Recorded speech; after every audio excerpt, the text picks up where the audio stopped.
now. You have to look at the whole franchise as a whole, not just the first movie. And that's what I hate about horror fans. They're like, all these sequels for Friday the 13th, Halloween, like all these franchises, like, oh, only the first one was the best one, and then it got weird, campy, and it was all in the 80s, and it was cheesy, and it's like, no, man, like, I was born, I'm 27, so I didn't grow up with all those movies in the 80s, so I look at the franchise as a whole. You know, I had all the VHS of Nightmare on Elm Street, the box set, boom, boom, boom, boom, boom, so it just is what it is. It was weird, the sets were crazy, the fantasy elements were crazy, huge, right?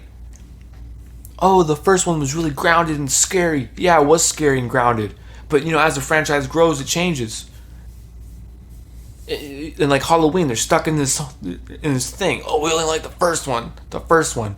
So all these sequels that they retconned that were super different, and they added to the lore. They tried to add characters, you know, Jamie's daughter and the Curse of Thorn. They added all these elements, and they're like, oh, that's convoluted. No, man, that's just the way the franchise is. That's what happened.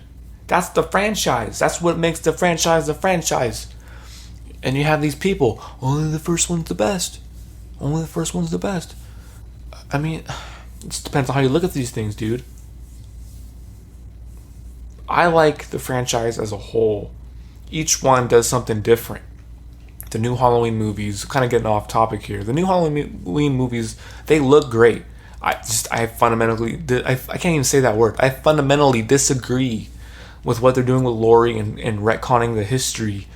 You know, and they retconned Halloween 4, 5, and 6 when they did H2O. You know, so they're no stranger to doing retcons.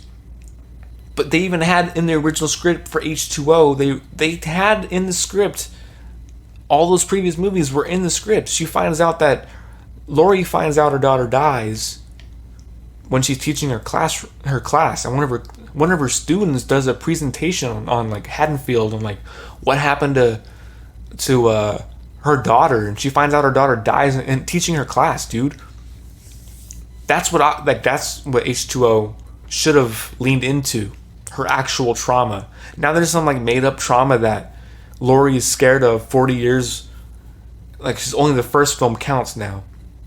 Like, oh, and even somebody comments in the movie like, didn't only happen like one night? Like, only a handful of people died. Like, and so you're getting rid of all this whole arc that Laurie had, and you're stripping everything down. It's just not as impactful. And they're giving her a new daughter that nobody gives a fuck about. You know? New granddaughter, nobody gives a fuck about. A new story where she's like a gun enthusiast. Now she's good with a strap. Like she's got bullets. Like she's not Sarah Connor. Laurie Strode was never Sarah Connor, and they're trying to make her Sarah Connor.